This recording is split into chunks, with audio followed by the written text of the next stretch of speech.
This video today is going to be a little bit different. It's just going to be me talking. If you want to skip to the end where I put in the Lalonde clips, you can do that. They start at 4:28, but before then, just me. It's just going to be me talking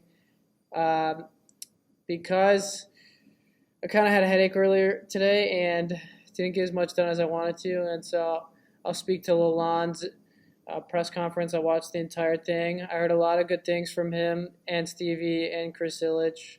I think that's Chris Ilitch's. I think that's his first name. He said his his best personality trait as a person, as a coach, is that he's really good at communication, and he's going to try and start building relationships with the players right away to try and gain their trust, to know what their expectations are, to see if they can hold themselves accountable. He talks about accountability. And he's going to just try and be a player's coach, something that he took from Tampa. Players play, coaches coach, managers manage, and he's going to use those, fundamentals to run his organization. He spoke with Brad Galley, said there's no more dictators in the NHL anymore as head coach, and if there are, I don't personally think they're very successful. The last one I could think of might be Tortorella. He seems quite outspoken and forthwith with what he wants, but this guy seems funny. I admit he does look like Gru, but he seems like a really good person. The way he talks, he's carried himself in all these interviews. His body posture, he seems composed, and it looks like he needs some sleep. He said he's running on 3-5 hours of sleep a night. I don't like that. We got to get some more sleep, my friend. But overall, happy that he's gonna be the Red Wings coach. That Yzerman got who he wanted, and that it happened before the draft. So now we can focus on what center the Red Wings are gonna get, because they need a center. They need a center. They need a right-handed defenseman. Right now, the right-handed defensemen are Seider, Hronik, and Gustav Lindstrom. Evansson's left-handed D, so is Sabrango and Wallman. So look for some of those players leading up to the draft. Simon Nemec and Juracek are both right-handed defensemen. The D that are the centers, rather, that you might want to focus on are Frank Nazar, Shane Wright, Coulier out of the question. Matthew Savoie maybe, but he's probably not going to play center because he's a little shorter.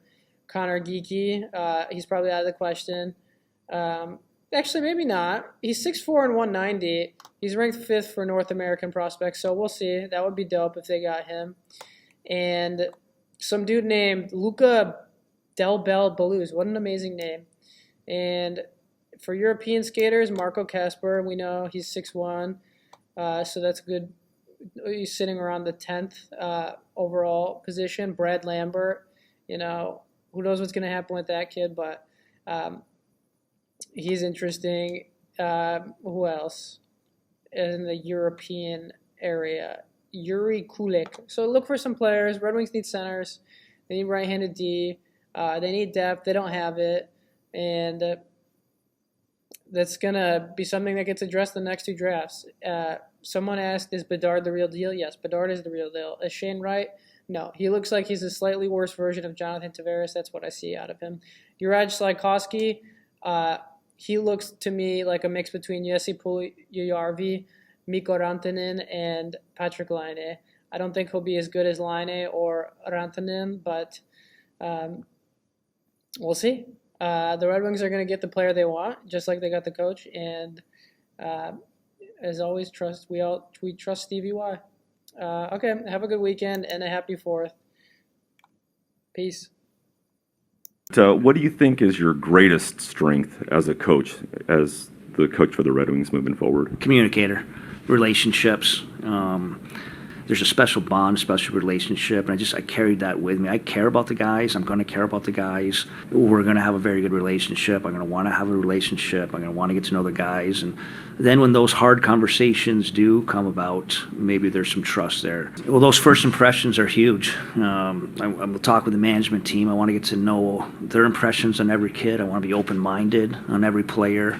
I want to get to know them a little bit. I talk about being a partnership. My success has been through relationships.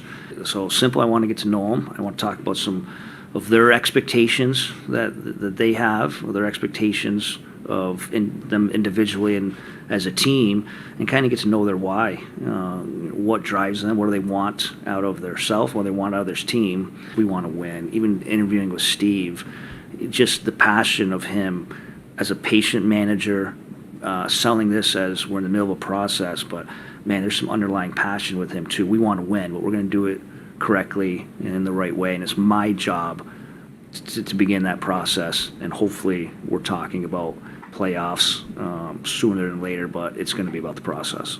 I probably ultimately don't accept this position if I don't see winning somewhere along the way or down the road or being a big part of that. Deep down, no question about it, my why is ultimately going to be about winning.